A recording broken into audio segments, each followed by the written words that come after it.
it is my honor to introduce the guy that you guys have been waiting on, President Joe Biden.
Something you don't know.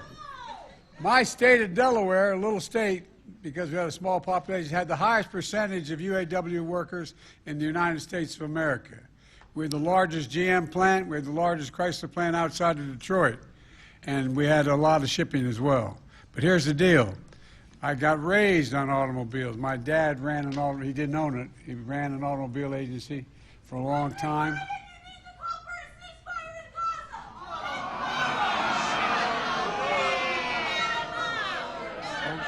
No, let it go.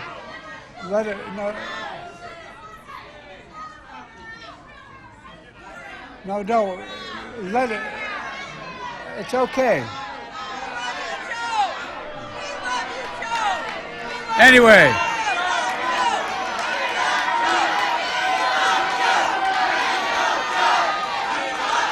Look. I guess what I'm trying to say to you is, I grew up in neighborhoods where I know what it likes when the plant closes down. The largest General Motors plant, as I said, largest Chrysler plant. When they shut down, people lost their sense of pride.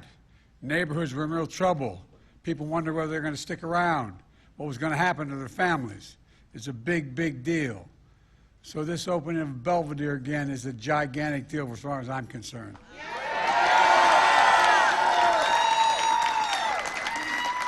Matt, the UAW in Boone County is lucky to have you, pal. It's good to be in Illinois with so many friends. And Gov, you've done one hell of a job. You work so darn hard to get jobs back here in Belvidere. And by the way, you don't want to be on the other side of this guy. He knows what he's doing. And two members are here from the outstanding congressional delegation, Bill Foster and Eric Sorensen. Bill, where are you? There you are.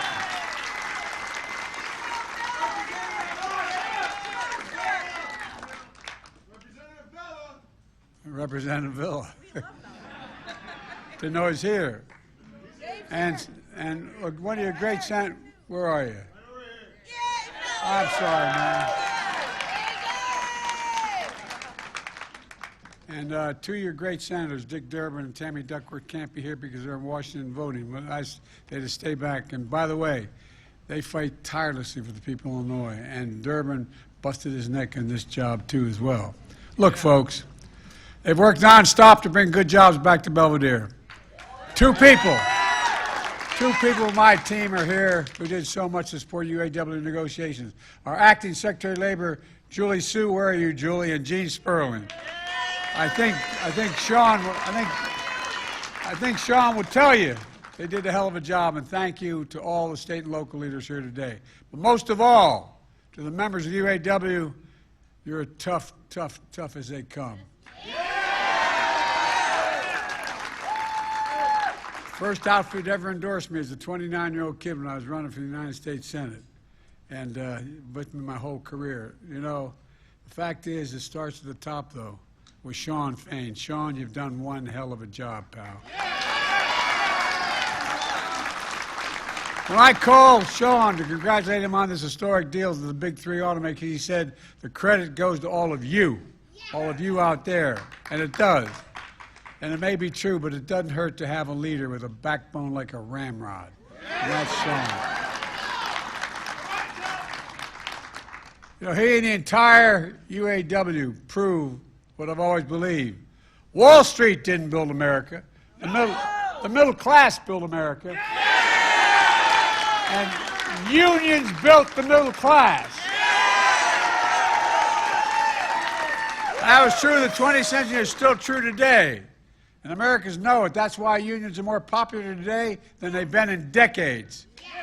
About 6 weeks ago, I went to Belvidere, Bellevue, Michigan, to join your brothers and sisters on the picket line. I brought back a lot of memories of my marching on picket lines as a United States Senator. But what I didn't realize, it was the first time a president ever did that. It was second nature. No, I'm serious. I didn't know that. That shirt looks good on you. Well, I tell you, I've worn this shirt a lot, man. You have no idea. I've been involved in the UAW longer than you were alive, man. Look, that day in Michigan, I said the auto strike was about a simple proposition. You guys sacrificed to save the automobile industry from the middle of a fight. No, that's a fact. You did. Some of you weren't around. You were too young. But I mean it. But the financial crisis more than a decade ago. And now, the auto companies were doing incredibly well. So auto workers should be doing incredibly well as well. You saved the auto industry, and they should step up for you. The simple proposition, you kept the picket line going for 46 days. You kept your negotiations working around the clock, negotiators. And in the end, the deal you reached set a new standard. Over 30% increase in wages with the cost of living adjustments. Bigger pay increases over the next 4.5 years than the last 22 years combined. Greater retirement security, more paid leave, and commitments by the big three to create thousands more full-time middle-class jobs, investing tens of billions of dollars, building the auto future made in America. Look, folks, these deals are game changers. Not only for UAW workers, but for all workers in America. Just ask the folks at Toyota, which last week announced it would significantly finally increase wages for their workers. You had no choice. They had no choice because of what you did. You helped everybody. And look, I want to thank you for your commitment to the solidarity for exercising your right to bargain collectively. You made this happen. And by the way, it's a bigger thing I think even you all realize. You're changing the face of the country economically. I also want to recognize Ford, GM, and Stellantis. They negotiated ultimately in good faith. And as a result, all the workers will be rewarded.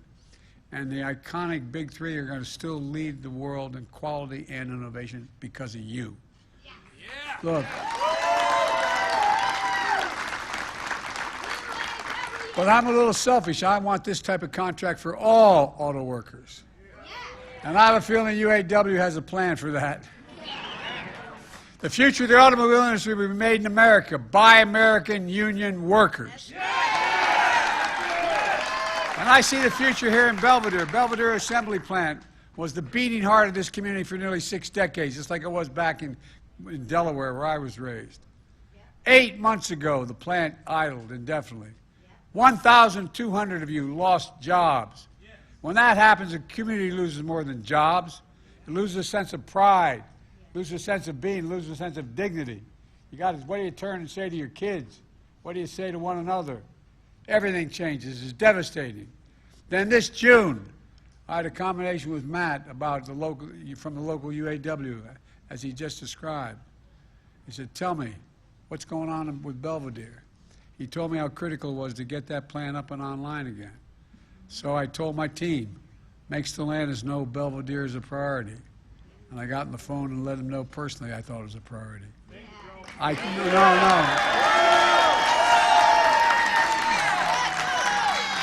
By the way, I can't take a lot of credit for that, but I watched it before. I watched it as a kid. I watched it as a senator. I watched what happened in my community. It changed everything. The state had a lot of other things going, but those folks were hurt badly. I can tell you one thing. It was my priority for you as well as a priority for all of you. That's why I personally brought it up with Mark Stewart, the head of North American Stellantis. Meanwhile, the UAW fought like hell to get these jobs back. And now you've secured nearly $5 billion in new investment to bring thousands of jobs back to Belvidere. They'll reopen that plant assembly, build mid-sized trucks, state-of-the-art battery factory, and a parts and distribution center right here in Belvidere. And folks, I'm fighting for a place like Belvidere because I came as a president determined to put an end to this trickle-down economics in this country. I mean, I'm serious. I'm deadly earnest. For too long, the wealthy and big corporations have done just fine. But the rest of us were cut out of that deal. Look, I see it differently. I don't look at the economy through the eyes of Wall Street or Park Avenue. I look at it through the eyes of the people I grew up with in Scranton, in Pennsylvania, and Claymont, Delaware. My guess is that's how Sean looks at it too, the people he grew up with in Kokomo. Look, that view is that American workers are ready to work harder than anybody else, but they just need to be given a shot, a fair shot and a fair wage. That's not too much to ask. You okay? I want the press to know that wasn't me.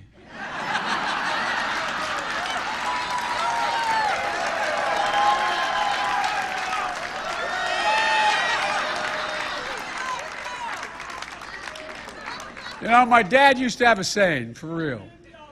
He'd say, Joey, a job's about a lot more than a paycheck. It's about your dignity. It's about, no, it really is, about respect. It's about your place in the community. It's about being able to go home and look at your kid in the eye and say, honey, it's going to be okay, and mean it. Well, guess what? That's exactly what's happening in Belvidere again. With this UAW contract, you'll be treated fairly. You'll get a fair share of what you produce, and you'll get the dignity and respect you deserve right here at home.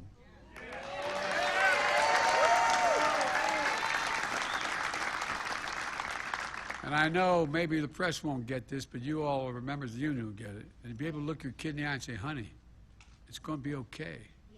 It matters.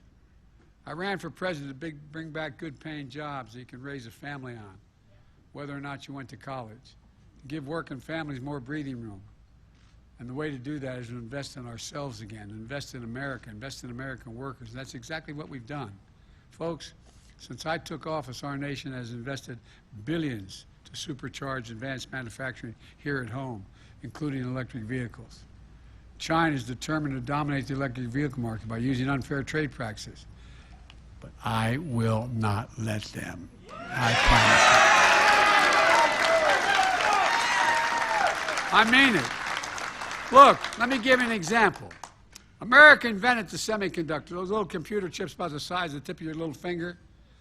They power everything in our lives, from cell phones, to refrigerators, to automobiles. As many as 3,000 are in a single electric vehicle. And over time, we went from producing we invented the damn chips. No, we did. We invented them here in America. We used to produce 40% of them. Now we're down to 10%. We saw what happened in the pandemic when we couldn't get those chips, remember? People didn't know what else supply chain meant. We all know what supply chain means now, don't we? Well, I was determined that no supply chain is ever going to deny us because it's going to start here in America, the supply chain. And I really mean it. I literally went around the world convincing chip manufacturers in other parts of the world to come and invest in America. The end result is companies around the world are investing $200 billion to increase chip production. And by the way, they're going to produce a whole hell of a lot of jobs, too. You know those fabs, they call them, the factories they build? Like the one they're building west of Columbus, Ohio? Guess what? They employ thousands of people. And you know what the average wage in there is? $112,000, and you don't need a college degree. And then I kept talking about science. How can you be the leading country without investing in science and research? And because of the CHIPS and Science Act, which I put together and signed into law, the United States is going to invest another $50 billion to manufacture these semiconductors at home. Now we'll be able to ensure we have a supply chain in a nation that we can rely on. Then, thanks to the bipartisan infrastructure law, which is over $1 trillion, guess what? We're building a network of 500,000 electric vehicle charging stations all across America by your brothers and sisters, the IBEW, and that's a first-rate outfit, man. These charging stations will be easy to find and reliable as any gas station. You'll be able to travel across the nation. And then we had the thing called the Inflation Reduction Act, which I put together, which I might add, not one guy on the other team voted for. And that law has driven nearly $100 billion in investment in electric vehicles and EV batteries here at home. And my administration announced a $12 billion to convert the existing auto factories to manufacture electric vehicles if they're in the transition.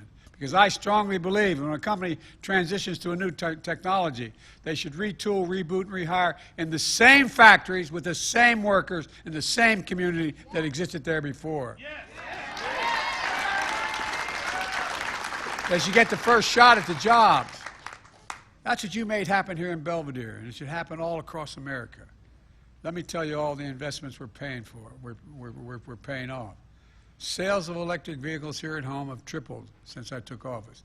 80% of electric vehicles on the road today were made in America. And that means good paying jobs for American auto workers. That also means, let's think about this. When my predecessor, the distinguished, anyway.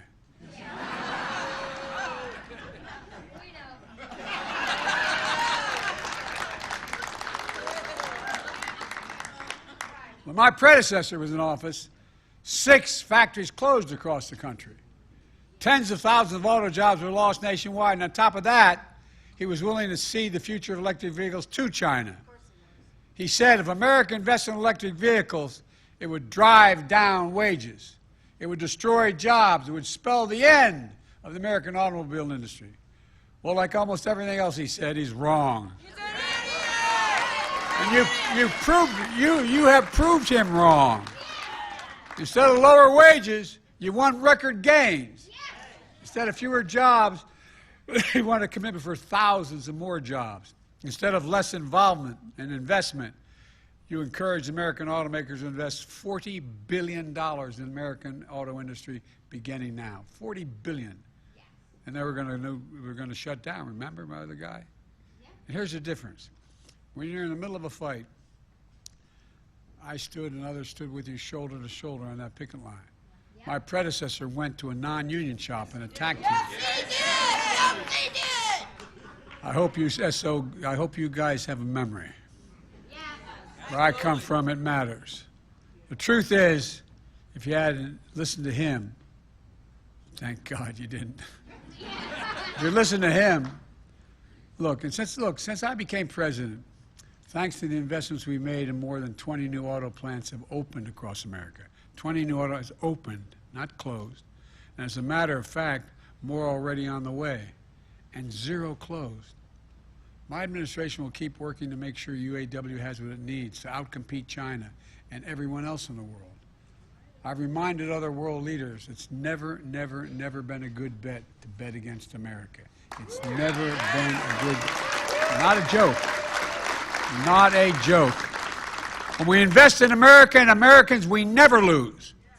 Look, it's been true through our history, and it's still true today. Folks, you know what I knew growing up. For too long, the economy hasn't worked for working people in the middle class. And again, that's why I'm determined to build an economy, to build from the middle out and the bottom up instead of the top down. Not a whole lot trickled down to my dad's kitchen table from that trickle-down economics. When we do that, the poor have a ladder up, middle class does well, and the wealthy still do very well, even though they don't pay their taxes. No, they got to start paying more tax, corporate. Yeah! We all do well and America prospers. And the critical piece of growing the economy is worker power. I'm not just saying that. From an economic standpoint, it's worker power. You know, the agreements forged by Sean and the brothers and sisters of UAW show how collective bargaining gives workers a seat at the table. And when that happens, you ensure your wages and compensation honor your contributions. And your employers succeed as well. They don't lose, they succeed. They do better. They secure the pay and benefits you can raise on family on. Retire with dignity. And I might add, The deals you struck show how collective bargaining works for companies as well. Look, the strong relationship between workers and management can mean record profits leading to record contracts. We're seeing it across the board, from UAW to rail workers, to port workers, to Teamsters, to health workers, to writers. Did you see they settled a strike? And you guys are really a harbinger. They settled a strike in Los Angeles. Now you'll be able to see whatever the hell you want to see. But look, it matters. I asked the U.S. Department of Treasury to do a full-blown study to determine, and they recently released a report showing that how unions are not just good for union workers, but non-union workers as well. You're right. No, but everybody, for the longest time, you know as well as I do, 10 years ago, the reason we were in trouble was unions. It's the exact opposite. Unions raise the standard across workplaces and industry, pushing up wages and strengthening benefits for everybody, whether you're a union member or not. So let me close with this. Our economy has made strong gains since I came to office.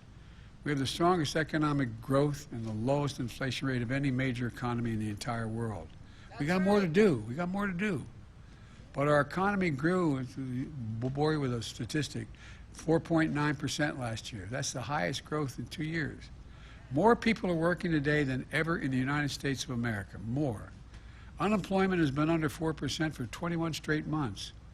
That hadn't happened in a long time. Inflation has come down 2/3 since last summer. And it's going to come down more. And wages are actually going up.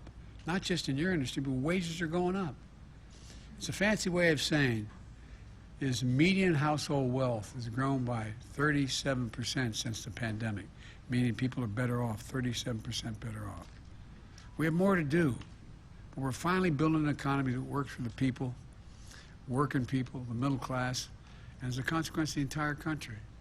When you look out at all of you in the communities like Belvidere, I see real heroes of your story. You know, you and the American worker, you're the American people. Because of you, I can honestly say, and I mean this from the bottom of my heart, I've never been more optimistic about America's future than I am today. And I know I only look like I'm 30, but I've been around a long time. We have to just keep going. Think about this. Is there ever anything America set its mind to as a nation that we've done together that we haven't succeeded? Not a joke. Ever. Anything. Well, you know, Donald Trump often says we're now, quote, we're now a failing nation. We're a nation in decline. And by the way, the reason I mention it is these mega Republicans. I don't know where they come from. No, I mean it sincerely. But that's not what I see. I, like you, I know this country. I know what we can do. And folks are given half a chance. That's why I'm so optimistic about our future. We just remember who we are. We are the United States of America. There is nothing beyond our capacity if we work together. Nothing, nothing, nothing. And you're making it happen. God bless you all. May God protect our troops. Thank you. Thank you.